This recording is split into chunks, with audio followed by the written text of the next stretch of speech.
I started reflecting on every action I took. I made a promise to myself to always distinguish between foolish acts and thoughtful deeds. From then on, I began to live more calmly. But those peaceful days didn't last long. I don't remember exactly how long. Then, quite by chance, I was caught up in a strange and turbulent adventure. It happened in the early summer of a certain year. One morning, I was standing at my door nibbling on some tender grass for breakfast. Suddenly, two young boys appeared at the far end of the field, one holding a stick, the other carrying a can of water. At the sight of people, I quickly ducked into the grass and scurried back into my burrow. Moments later, I heard the thudding of feet above me and a flurry of voices. Hey, over here! This is the spot! What is it? This is definitely it. The soil is freshly dug. Yeah, fresh indeed. Wow, look at all this fresh dirt. And those are clear little footprints in and out. Hey, give me the knife so I can dig a hole. You go fetch more water. Hurry. At once, I heard the sound of digging above, and bits of dirt began falling onto my head. Realizing danger was near, I leapt up and hid in the upper passage of my burrow. Before long, water started gushing in. The boys were pouring water in to flush me out. But every time the water rose just to my feet, it would drain away. That was because I had cleverly built several side tunnels beforehand. The water couldn't stay inside and simply flowed out. But the boys were clever. They didn't give up. They ran around examining all the signs and were convinced that there was definitely a cricket in the burrow, especially the boy named Non. Several times Bob poured water in without seeing a cricket and was ready to leave, but Non insisted. I guarantee there's one in there. And a big one too. The kind of old cricket that can withstand water. You have to soak him for hours before he'll start to drown and come out. Let's block all the side tunnels so the water stays inside and he runs out of air. Then he'll have to come out. Saying it was one thing, but they really did it. Chilling. Suddenly, my whole burrow turned dark. All the side tunnels were blocked off. Only the main entrance remained. They wanted to force me out through that one path, so they could catch me. Now, whenever water came in, it stayed and slowly rose ... first to my back, then over my head. Only my antennae stuck up and twitched. Then even those were submerged. But I kept holding my breath, refusing to come out. I thought the water would eventually seep into the ground. This was sandy soil and I could hold my breath long enough. But even sandy soil has its limits. Before long, the soil had absorbed all the water it could. The rest began to pool and rise. I was terrified I would have to come out. If I did, that would be the end of me. The boys would catch me and feed me to their fighting rooster or their minor bird. To those caged pets, a fat cricket like me would be a real treat. But staying put meant drowning. Each time water surged in, I instinctively edged forward just a bit, lifting my head for a small gasp of air. It was a tiny relief. From then on, every time they poured water, I crept out a little more, so little that I didn't even notice. Unfortunately, I didn't realize how dangerous this was. Breathing was easier, but every breath brought me closer to being caught. One time, as the water receded, the boys saw my head poking out. There it is! That huge shiny head! I pulled back immediately, but it was too late. They'd seen me. Now that they had, they wouldn't stop until they caught me. Sure enough, the more water they poured in, the louder their shouting became. The whole ground seemed to shake with their stomping. I was trembling, gasping for breath, flailing in the water. Without even thinking, my legs kept inching me forward. Suddenly, there was a loud swish behind me like thunder. I turned around. A bamboo stick and a knife had been shoved into the burrow, blocking my way back. The boys had seen the water ripple and guessed I was near the entrance. They stabbed into the tunnel, trying to trap me. If they had hit me, I would have been sliced in two. Before I could react, I felt the bamboo stick pushing me out. One boy pushed from behind, while the other banged on the water can, making drum sounds like a battle call. Forced out of breath, I leapt out. Hey everyone! It's an old cricket! An old one! How got it? As big as for cicadas! Yeah, it's a real warrior cricket. Nong grabbed me. I bit his finger hard, he screamed. I kicked him with my hind leg, and he let go. I bolted into the grass. But the two boys, one with the can and the other with the basket, chased after me. In the blink of an eye, I was trapped inside the basket. I tried chewing through the thin slats, but before I could, they tied up the bottom so tightly that I couldn't move. They gathered their water can and toys, then walked off, carrying me along. They cheerfully made their way home, skipping in rhythm and singing joyfully. Curled up inside the basket, I looked out at my surroundings for the last time. The green grass, the shimmering water, the golden sunlight on the leaves, it was all so beautiful. My heart ached, tears fell from my eyes. Step by step, I was taken farther away. Then, as I turned my head, I could no longer see it. It was gone. I knew I was doomed. The boys carried me through winding paths lined with dense bamboo until they reached a small gate.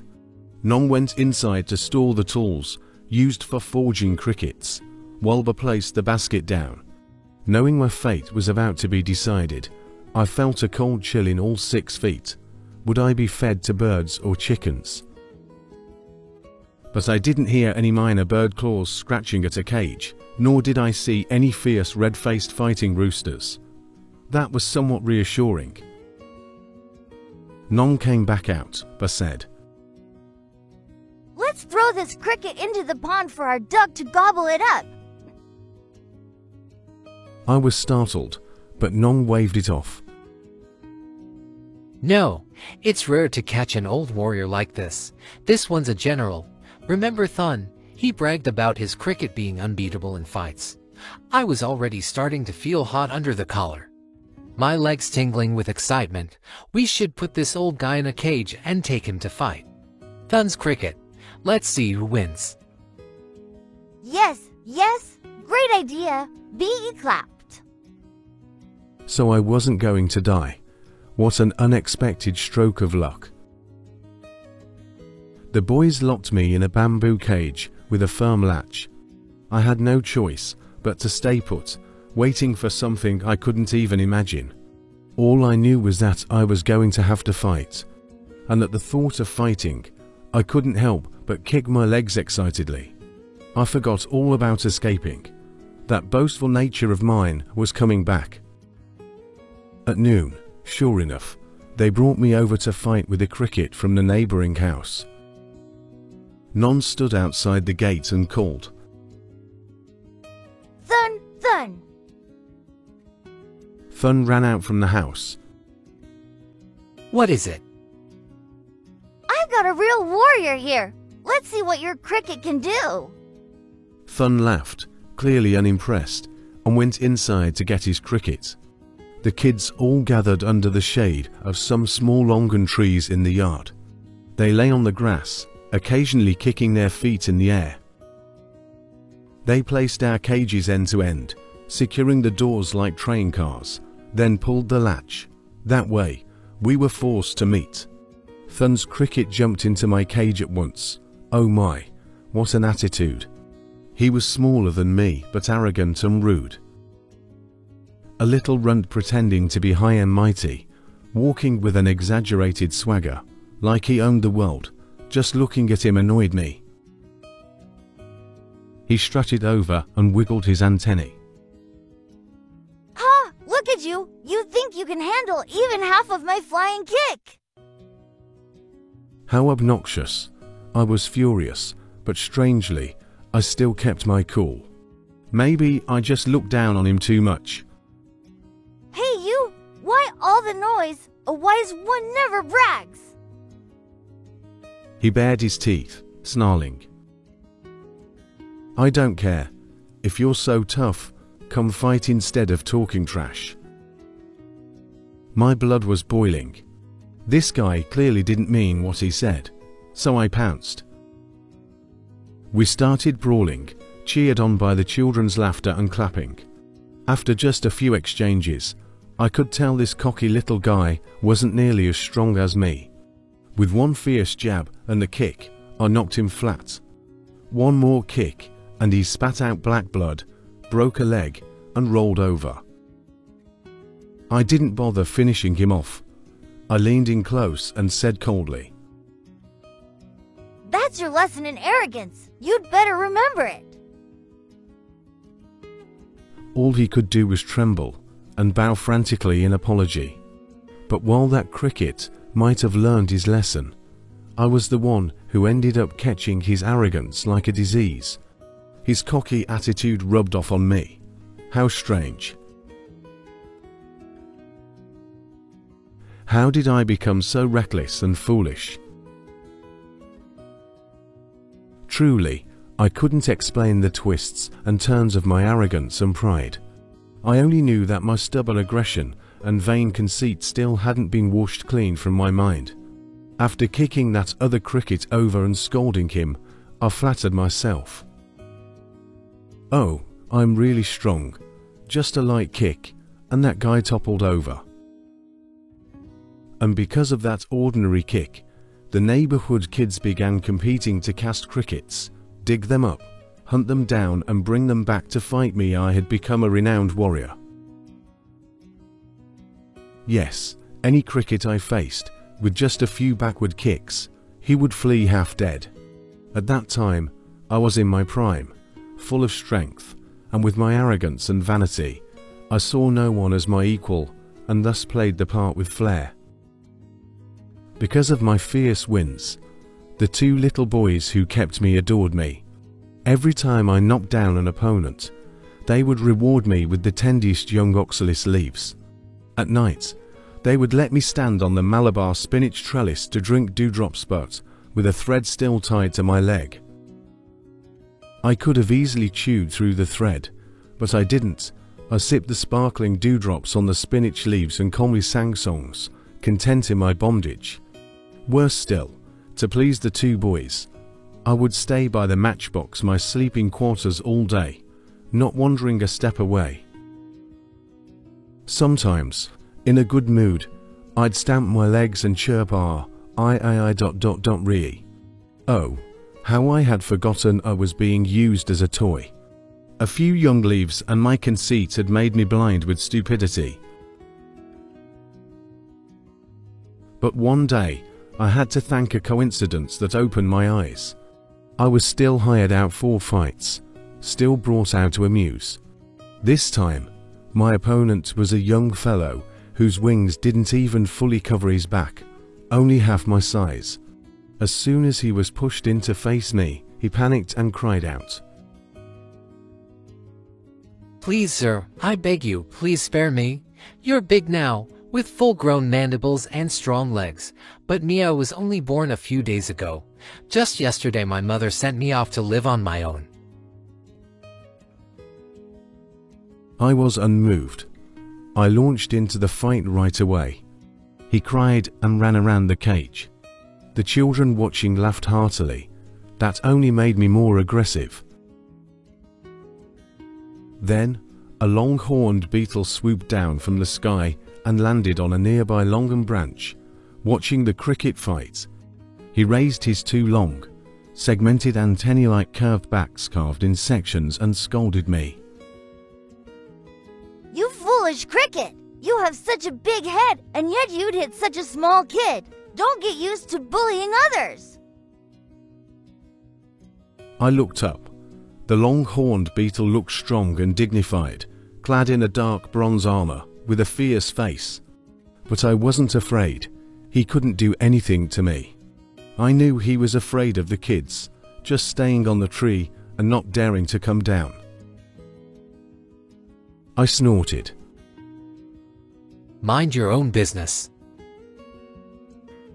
Then I chased and attacked the little one again. Bold and rude, I stepped forward, raised my legs, and blocked him. Tragically, with just another backward kick, the little guy collapsed, barely breathing.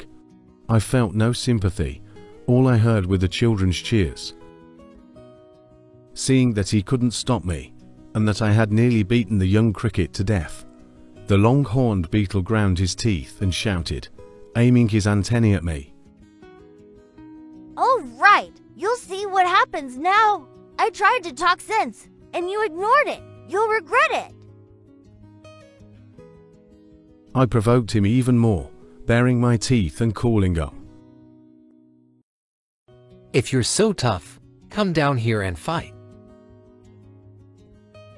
Then I calmly munched on the leaves the kids were shoving in to reward me, pretending to ignore the whole affair. The long-horned beetle trembled with rage, shaking his antennae and teeth, but didn't know what to do. There were too many kids sitting on the grass. In the end, he flew off. I didn't care. Yeah, he was strong, sure, but he couldn't do anything to me.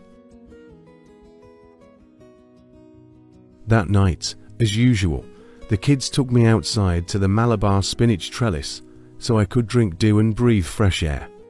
Above, the moon was shining brightly. The breeze swayed the long, sharp bamboo leaves, wet with glittering dew under the moonlight. I stretched out my legs and wings, practicing a martial arts form, singing and looking up at the moonlit sky.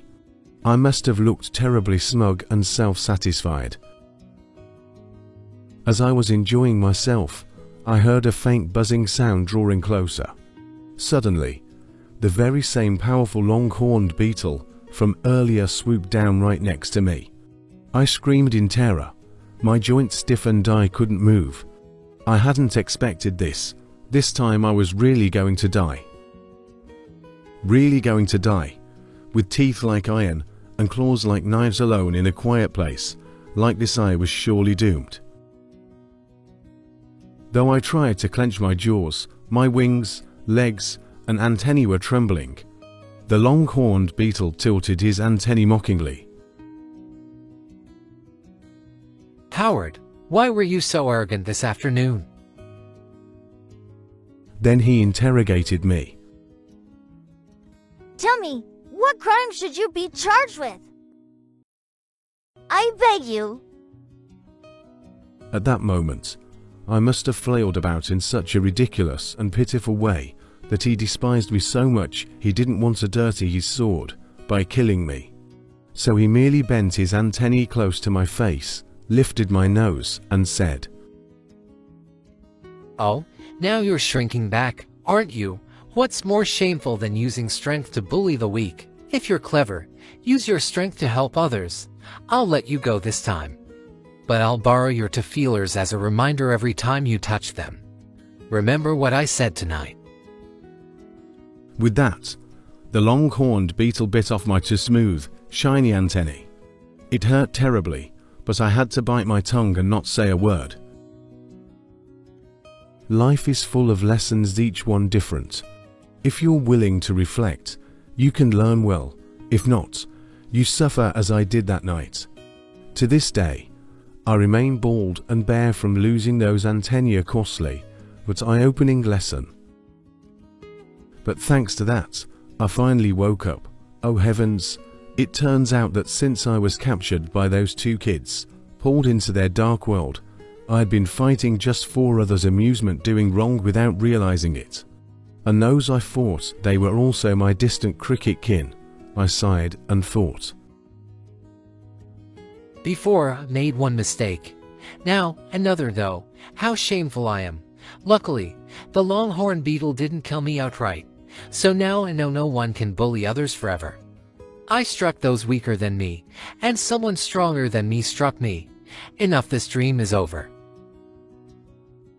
Thinking that brought peace to my heart, But to be truly free of my violent ways, I knew I had to leave those two kids. Their only goal was to use me for fights and laughter. Echoing in my ears were the two words, escape, escape.